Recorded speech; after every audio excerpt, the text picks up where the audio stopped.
Muito bem.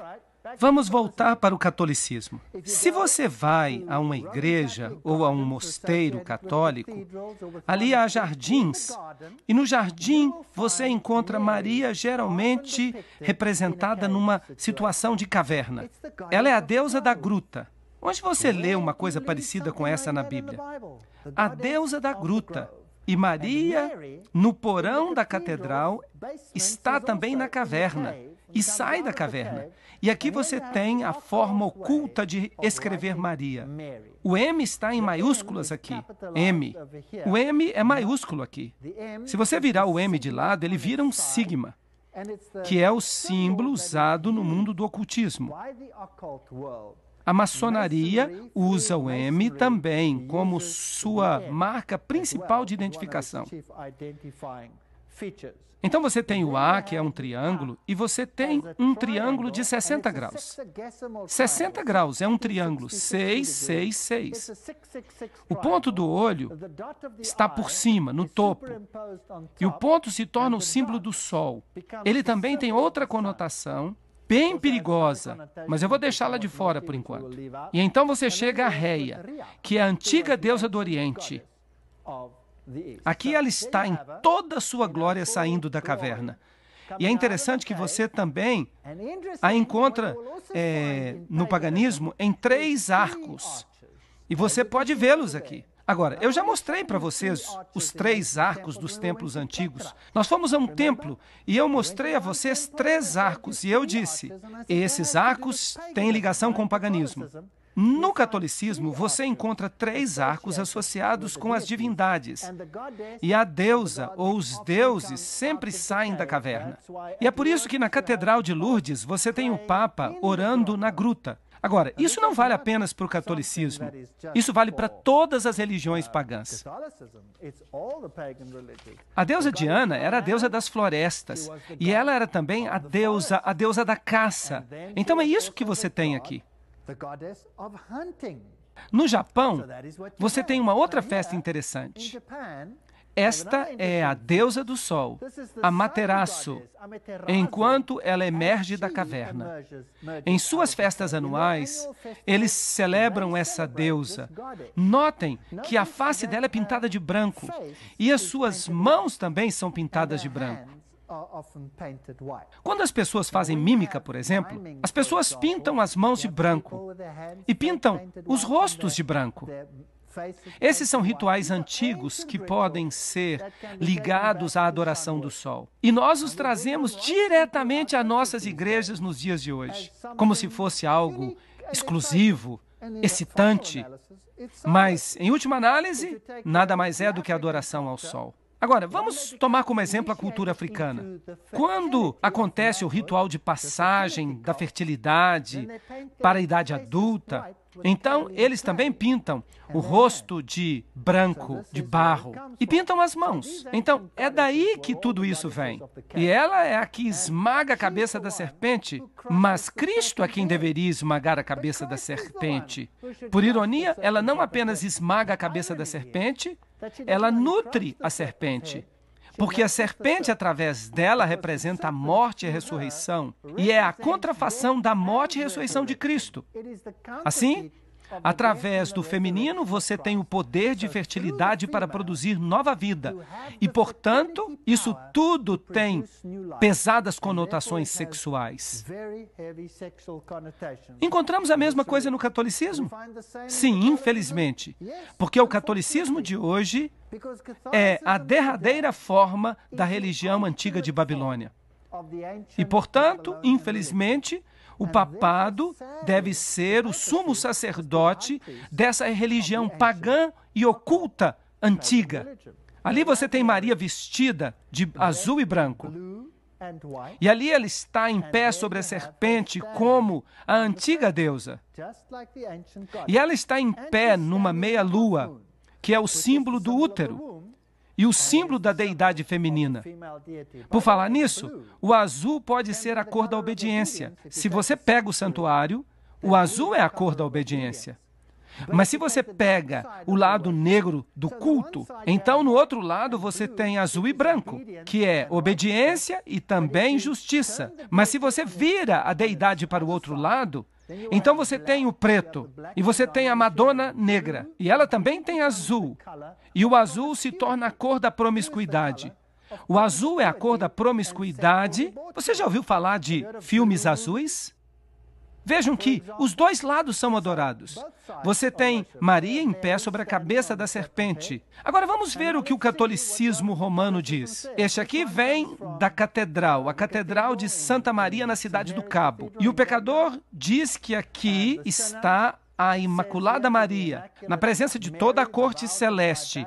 Eu te escolho hoje para minha mãe e senhora. Eu me entrego e me consagro a ti como teu servo, o meu corpo e a minha alma, os meus bens, tanto no interior quanto no exterior.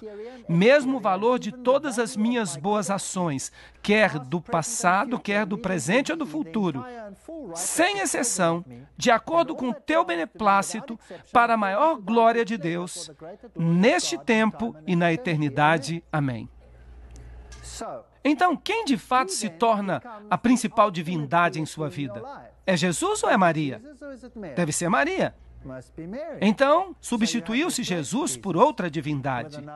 Agora, eu fiquei admirado, eu fiquei petrificado quando eu vim aqui na Síria. Eu estive recentemente na Síria. Eu fiz uma turnê por cidades antigas, sítios arqueológicos, e eu cheguei aqui a uma cidade chamada Sardes. Ela fica numa região totalmente islâmica. E aqui está essa grande estátua de Maria. E você tem essa imensa estátua de um veado. Agora, de acordo com a história, o rei, um antigo rei, estava viajando por aqui. E ele viu o veado. E ele foi caçar o veado. E ele deixou as suas tropas para trás. E ele pegou o seu arco e a sua flecha e atirou no veado. Mas o veado se transformou imediatamente em Maria.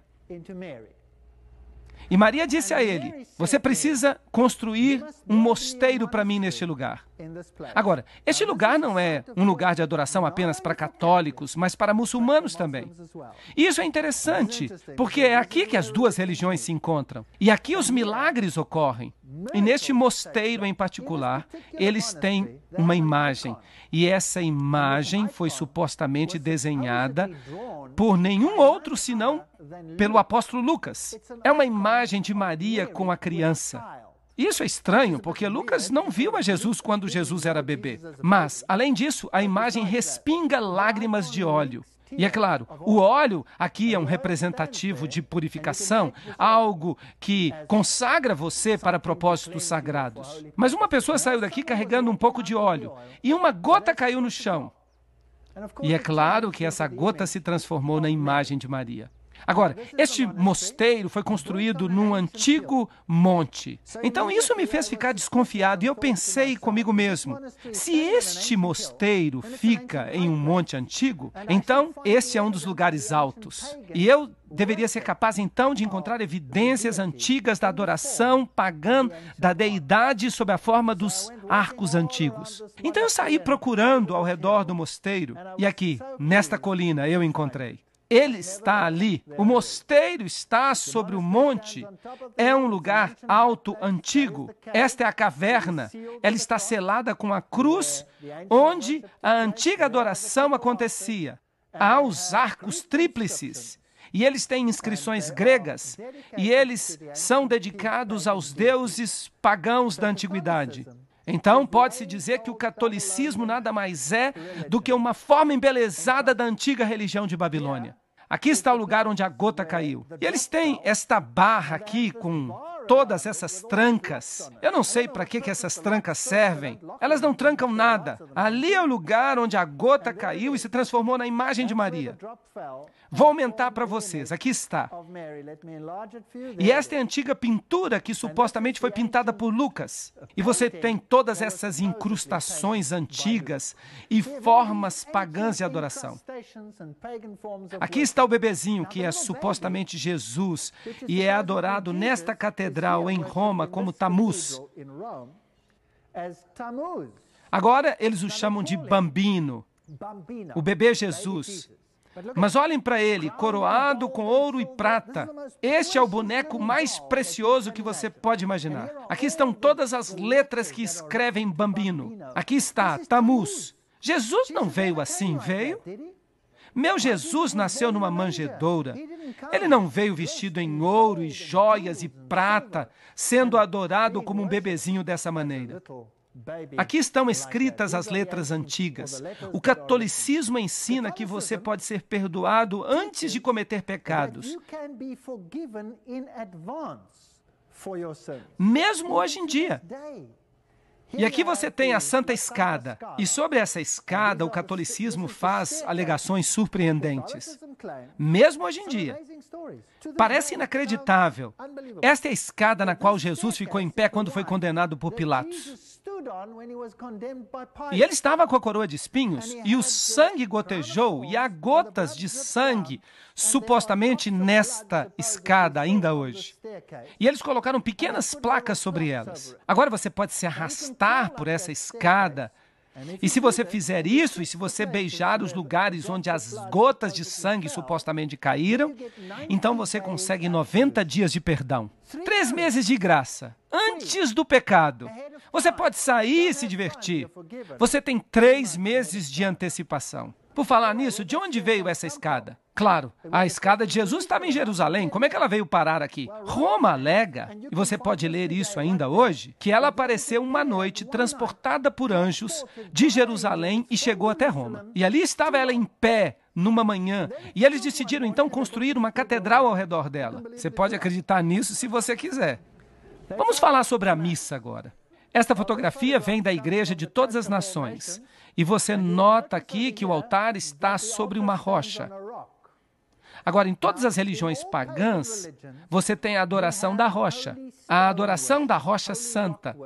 E Deus, no Velho Testamento, constantemente nos adverte contra essas rochas santas. O catolicismo está cheio dessas rochas.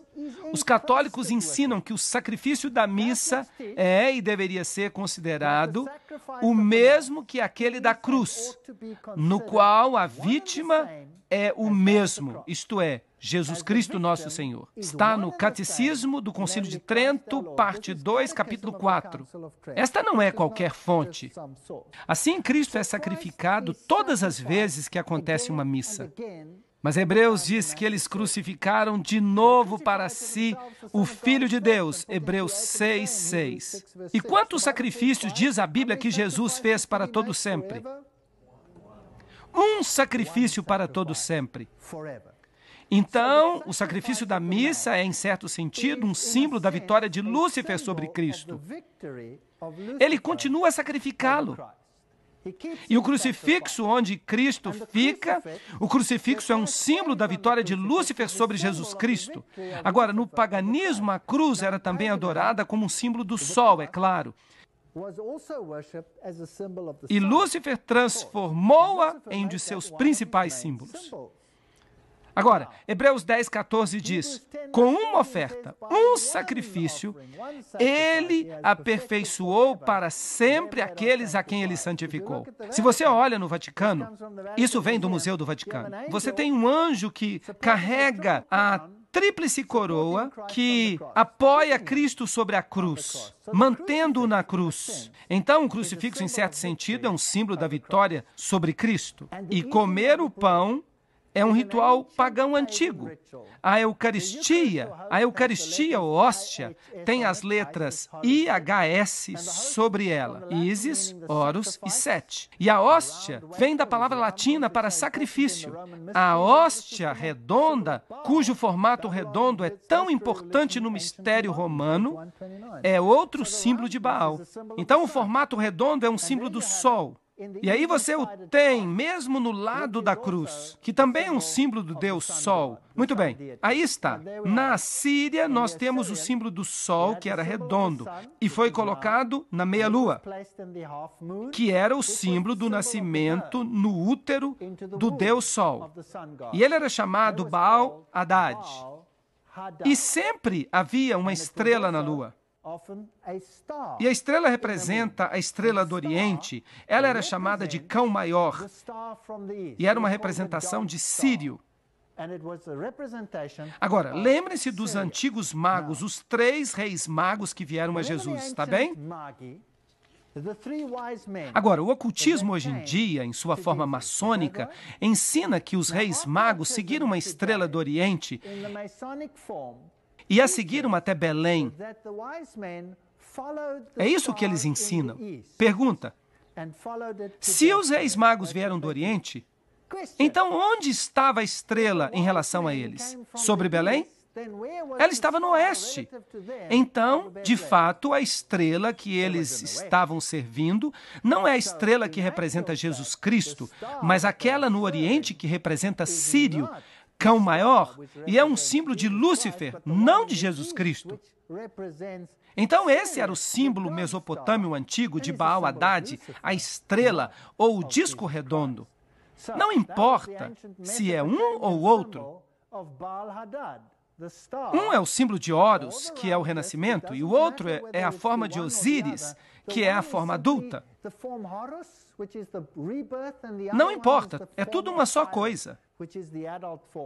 Aqui você tem o símbolo de Osíris, o disco redondo na meia-lua, que é o símbolo de Ísis, ou ali você tem o símbolo de Horus, que é o nascimento do sol, o filho e a meia-lua. Agora, quem é que usa esse símbolo hoje? Que religião tem isso como seu principal símbolo? O Islã. Para o Islã, esse é o símbolo principal. O islamismo e o catolicismo estão lado a lado. Você vai para o Oriente Médio, você vai para os países islâmicos, onde o evangelismo é proibido, onde você não pode fazer prosélitos em nome de Jesus Cristo. Você encontra mesquitas e catedrais católicas, uma ao lado da outra, onde quer que você vá. Quer você vá para Amã, quer você vá para Jerusalém, quer você vá para a Síria. Se você fizer isso, você vai ver a Catedral Católica Romana lado a lado com a mesquita. Por quê? Porque adoram o mesmo Deus, Baal-Hadad. Vejam comigo, aqui está o Papa com a hóstia. A forma redonda que representa Baal. Ali está ele com uma taça. Baco, deus do vinho e da bebedeira. E eles servem vinho fermentado. Mas a Bíblia diz que o símbolo era um pão sem fermento. E, portanto, se o fermento é um símbolo do pecado, então eles deviam usar o vinho sem fermento também. Mas os católicos usam o vinho fermentado e o símbolo redondo, e eles colocam tudo isso junto com a meia-lua. E por falar nisso, nesse mosteiro católico, você tem raios do sol com ondulações e raios retos. Os raios retos representam o Deus masculino. E este aqui tem as letras SFS sobre ele. Agora, na religião de mistério, você tem que descobrir o que essas letras significam. Você tem que entender os truques deles. Aqui está outro mosteiro, a meia-lua, e então, quando a missa é celebrada, no meio da missa, então o disco é colocado ali e você tem exatamente o mesmo símbolo da deidade que é usada no islamismo. Exatamente o mesmo símbolo. E ali está outro com a hóstia. Ali você tem Baal-Hadad. Ali também está na antiga cultura hitita. E você tem o símbolo dos pavões, por falar nisso. Aqui você tem a meia-lua. Ali você tem a face de Apolo, o círculo. E então você tem a coroa de louros, normalmente com 13 folhas ao redor dela. Ah, por falar nisso, que poderosa organização em nosso planeta usa esse símbolo? As Nações Unidas. E isso é muito interessante. ONU. Que, por falar nisso, é o nome de outra divindade. Mas eu vou falar sobre isso depois. Aqui você tem Mitra, o mitraísmo. Agora, o Mitra é aquele que mata o touro. E você tem um cão que o ajuda. E ali você tem uma serpente que o ajuda. E você tem um escorpião que pica o touro num lugar muito estratégico. E se você olha para o chapéu de Mitra, que tem esse formato, esse é o chapéu de Mitra, o mitraísmo. Agora, eu quero que vocês olhem para esse chapéu com cuidado, porque na próxima palestra eu vou falar mais sobre isso. Vocês vão ficar admirados quando eu falar sobre o chapéu de Mitra. É muito interessante. A estrutura do culto era hierárquica, através de uma série de 7 graus. Cada um deles tinha um símbolo especial. Córax era o corvo sob Mercúrio. Ninfos foi um neologismo que significava noivo. Esses são os níveis do mitraísmo. Sob Vênus, a deusa. Assim, os sacerdotes de Mitra tinham que ser celibatários, porque eles se casavam com a deusa Vênus como se fossem seu noivo. Será que nós temos um sistema religioso em que os sacerdotes do sexo masculino têm que ser celibatários? Muito bem, então nós temos Mili, a pedra de moinho, sob Marte, nós temos Leão sob Júpiter, Pérses sob a Luna, isto é, a Lua, Heliodromo sob o Sol e, finalmente, nós temos Pater. Esse é o grau mais elevado, o grau superior do mitraísmo. O pai fica sob Saturno e Saturno é o deus do submundo. Saturno é o deus da morte. Saturno é o equivalente do deus Sete na trilogia egípcia. Agora, Pater, pai. Nós temos um sistema religioso hoje no qual o sacerdote é celibatário, no qual a deidade que faz o papel de mediador é feminina e no qual ele é chamado pai. Nós temos um sistema assim hoje. Se eles dizem sim, então deixe-me ser sincero com você, eu não quero parecer um estranho aqui hoje. Vamos dizer que se parece muito com o sistema velho, então qual é a possibilidade que seja de fato o sistema velho? 100%, eu lhe garanto. Quando eles adoravam o deus Sol egípcio, Osíris, eles lhe davam uma hóstia redonda exatamente como se faz hoje. E esta hóstia é carregada ritualmente através das ruas no catolicismo, como era nos tempos pagãos. Baal Haddad, o sistema é um sistema de Roma. Você acha que, na análise final, as grandes religiões do mundo terão qualquer problema de se identificar com o bispo de Roma? Sim ou não? Não, eles não terão nenhum problema, porque sob essas várias camadas de doutrina oculta, o que as massas sabem, o que os que estão dentro sabem, no topo disso tudo só há uma religião, todos servem o mesmo mestre. Agora, não vou ser eu que vou dizer para você a que mestre eles servem, porque vocês poderiam me acusar. Vamos deixar que a Bíblia fala. Quem deu a ele o seu assento, o seu poder, a sua grande autoridade? Apocalipse capítulo 13. O dragão. E quem é o dragão de acordo com a Bíblia? É Satanás. Isso é adoração a Lúcifer. Aqui você tem os símbolos da lua, do sol e a estrela no catolicismo em todas as catedrais. Este aqui é fascinante. Esta é uma catedral católica na Alemanha. Eu fiquei admirado. Está aqui por toda parte. Olhem, mesmo nesses relógios, eles sabem o que estão fazendo, sabem o que estão fazendo. Este é um edifício moderno. Aqui você tem o símbolo da lua e da estrela. E quando o ponteiro do relógio anda, você tem o nascimento do Deus Sol, Baal Haddad. Baal Haddad. Baal Haddad falando ao mundo quem é Deus. É por isso que você tem aqui também na meia-lua, com os raios do sol, raios ondulados e retos. Aqui você tem toda a catástrofe, reta, curvada, na meia-lua, em pé, sobre a serpente. Essas são as divindades pagãs antigas. Ali você tem a Trindade também. A meia-lua com Maria e a criança na meia-lua. Mesma coisa nessas pinturas antigas. E o símbolo do pássaro dando a sua carne como alimento para seus filhotes. Símbolo da fênix que se levanta das próprias cinzas e volta à vida. No livro 6 Diálogos sobre o Dia do Senhor, está escrito, o domingo sendo o dia no qual os gentios solenemente adoraram esse planeta, é assim que eles chamavam o Sol. Os cristãos acharam adequado manter o mesmo dia e o mesmo nome para o dia, para que eles não parecessem belicosos e assim dificultassem a conversão dos gentios. Esse é o raciocínio católico romano. Em outras palavras, o domingo, adorado no dia do sol, esse é o raciocínio católico romano. Assim, em outras palavras, o domingo, a adoração no dia do sol, entrou para a igreja.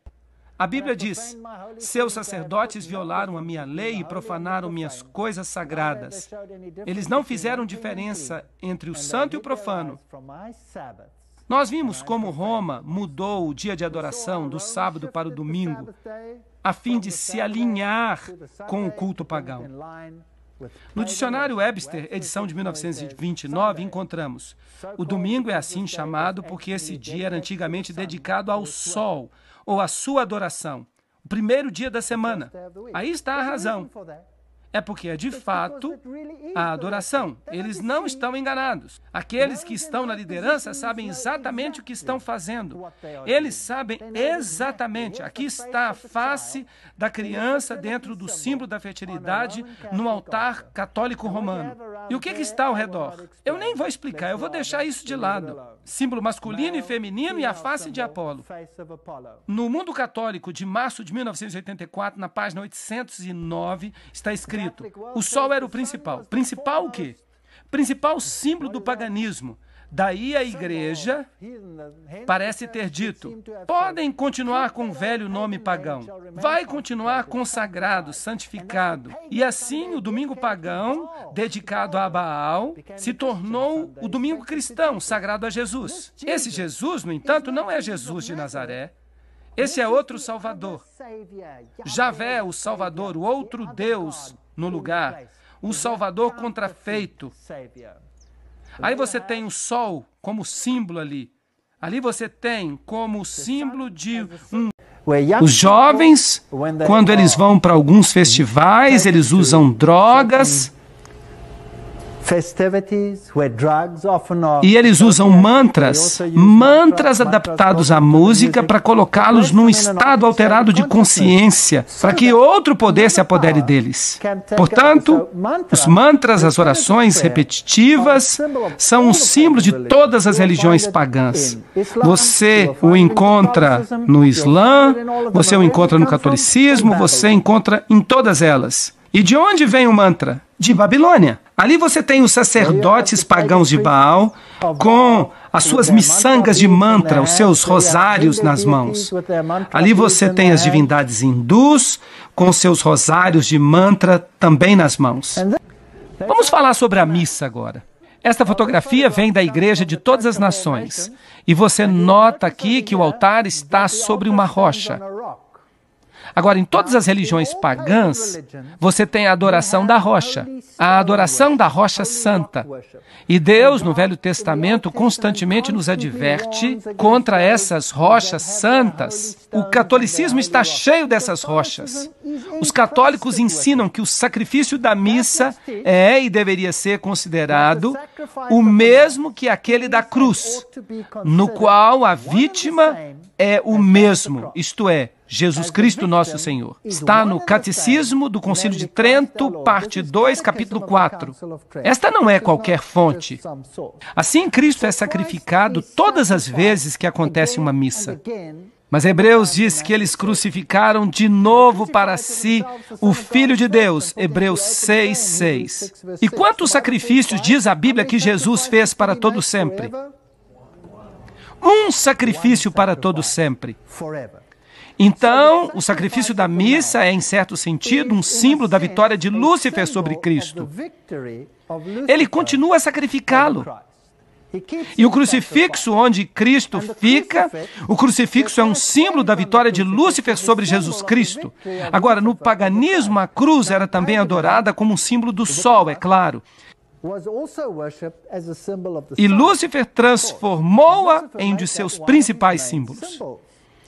Agora, Hebreus 10:14 diz: com uma oferta, um sacrifício, ele aperfeiçoou para sempre aqueles a quem ele santificou. Se você olha no Vaticano, isso vem do Museu do Vaticano. Você tem um anjo que carrega a tríplice coroa que apoia Cristo sobre a cruz, mantendo-o na cruz. Então, o crucifixo, em certo sentido, é um símbolo da vitória sobre Cristo. E comer o pão é um ritual pagão antigo. A Eucaristia, ou hóstia, tem as letras IHS sobre ela. Isis, Horus e Sete. E a hóstia vem da palavra latina para sacrifício. A hóstia redonda, cujo formato redondo é tão importante no mistério romano, é outro símbolo de Baal. Então, o formato redondo é um símbolo do sol. E aí você o tem mesmo no lado da cruz.